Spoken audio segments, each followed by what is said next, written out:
Welcome to Democracy Now!, democracynow.org, the War and Peace Report. I'm Amy Goodman. The death toll from Israel's attack on the Gaza Strip has more than doubled in 24 hours as the besieged territory comes under relentless bombing. At least 44 Gaza residents have been killed in the past day, bringing the total to this week around 80. The Palestinian news agency MAN reports the dead include 18 children and 10 women. The Palestinian Ministry of Health says over 600 people have been wounded.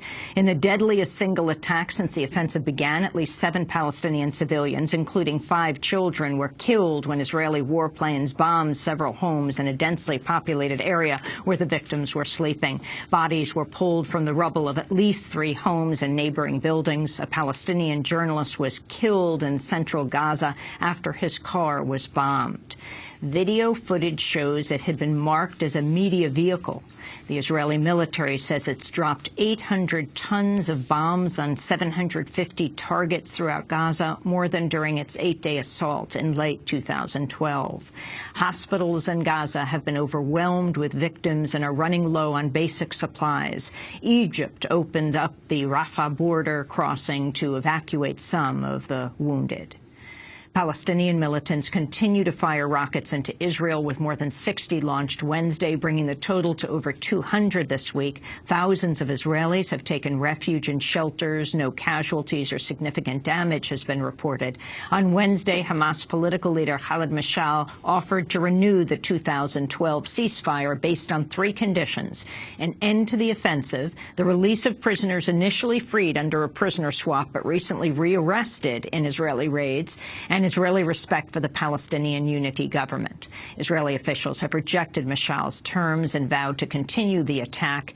Israel's intelligence minister suggested a looming ground invasion, saying Israel, quote, will have to take over Gaza temporarily for a few weeks, he said.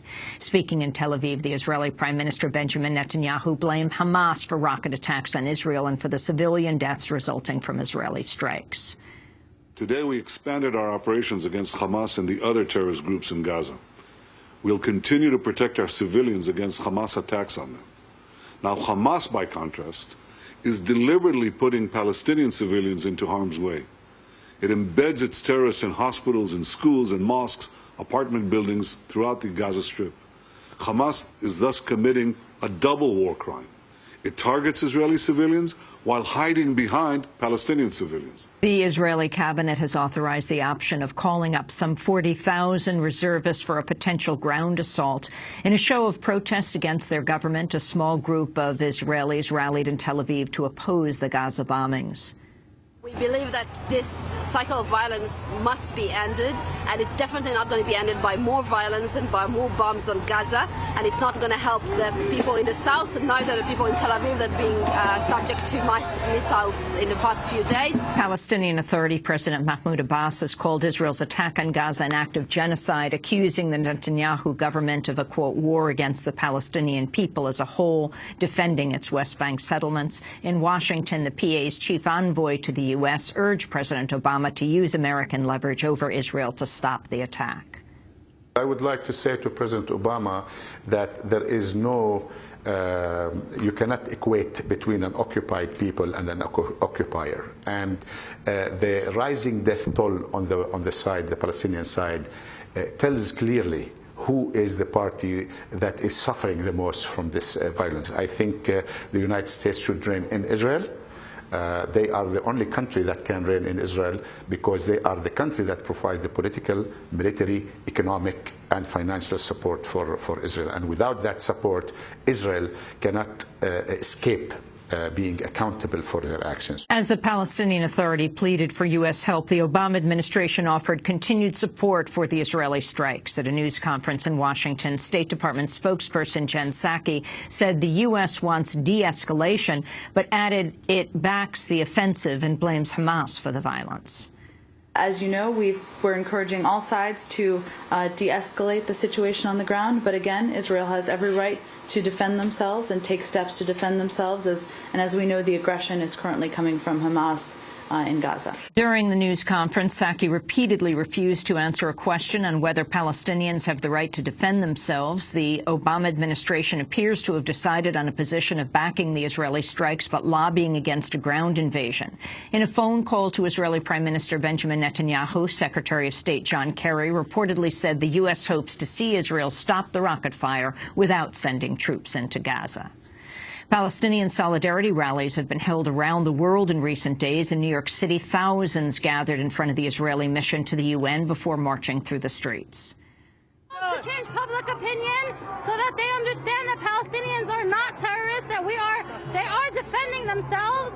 It's an unfair situation that they're going through. They're living under occupation. They have no human rights. They have no rights to anything that we enjoy here as Americans. At least we got to take the first step, though, is ceasefire. No more violence, no more killing of innocent from both parties. U.S. drone strikes in Pakistan have killed at least 6 people. The attack hit a compound and a vehicle in a village in North Waziristan. It's the 4th U.S. drone strike in Pakistan since the Obama administration ended a 6-month pause last month. President Obama is urging Republicans to back his funding request for the migrant crisis on the Mexico border. Obama has asked Congress for $3.7 billion to speed up deportations and improve care for tens of thousands of children while in U.S. custody. On Wednesday, Obama met with Republican Governor Rick Perry in Texas to discuss the border crisis during a fundraising trip there. Obama repeated his plea that Central American parents not send their children to the border and called on Republicans to approve the funding. While we intend to do the right thing by these children, their parents need to know that this is an incredibly dangerous situation, and it is unlikely that their children will be able to stay. And I've asked parents across Central America not to put their children in harm's way in this fashion. Congress has the capacity to work with all parties concerned to directly address this situation. They've said they want to see a solution. The supplemental offers them the capacity to vote immediately to get it done. More than 52,000 unaccompanied children fleeing violence and poverty in Central America have been seized since October. The United Nations has called on the U.S. to consider treating them as refugees, following a report finding close to 60% of those detained here in the U.S. could be entitled to refugee protections under international law. The White House has ordered a review of all intelligence training documents after leaks from Edward Snowden uncovered racial bias. The news website The Intercept has revealed the NSA spied on 5 innocent Americans, apparently due to their Muslim background and ties to Muslim causes or individuals. The report also reveals language in an NSA training manual that lists the generic name for a potential target as, quote, Mohammed Raghead. That's in place of the common term used for generic names, John Doe. In a letter to the White House, several dozen rights groups voiced concern about a pattern, quote, of discriminatory and abusive surveillance and urged strengthened protections against the infringement of civil liberties and human rights. We'll have more on this story later in the broadcast. Among those we'll interview the Pulitzer Prize-winning journalist Glenn Greenwald. Germany is investigating a new suspect on allegations of spying for the U.S. just days after the arrest of an intelligence official on similar charges. The German government says it's probing claims an official in the defense ministry spied for the United States. The first suspect detained last week reportedly admitted to passing on documents to a U.S. contact. The alleged espionage is said to entail a U.S. effort to monitor a German parliamentary probe of the initial revelations of NSA spying in Germany exposed by whistleblower Edward Snowden. Reports based on Snowden's leaks revealed vast NSA operations in Germany, including the bugging of Chancellor Angela Merkel's cell phone. At least 6 people have been killed in a shooting near Houston, Texas. 4 of the dead were children, along with 2 adults. Another adult was left critically wounded. The suspect was detained after a standoff with police. The killings reportedly resulted from a domestic dispute. Meanwhile, in Chicago, the death toll from shootings over the July 4th holiday weekend has reached 14. 2 of the victims were killed by police. A district court judge has struck down Colorado's ban on same-sex marriage, saying it violates due process and equal protection guarantees under the Constitution. It's the 16th time a U.S. court has ruled against a state gay marriage ban since last year's Supreme Court decision ordering federal recognition of same-sex marriages. The ruling has been stayed pending an appeal. Utah, meanwhile, has appealed a decision striking down the state's gay marriage ban to the Supreme Court. The 10th U.S. Circuit Court of Appeals recently upheld a lower court ruling that the ban is unconstitutional. Utah is skipping an appeal to the 10th Circuit in favor of going directly to the Supreme Court. More than 1,000 LGBT couples tied the knot in December during a brief window when a district court struck down Utah's ban. And dozens of independent truck drivers have gone on strike this week at the ports of Los Angeles and Long Beach, California.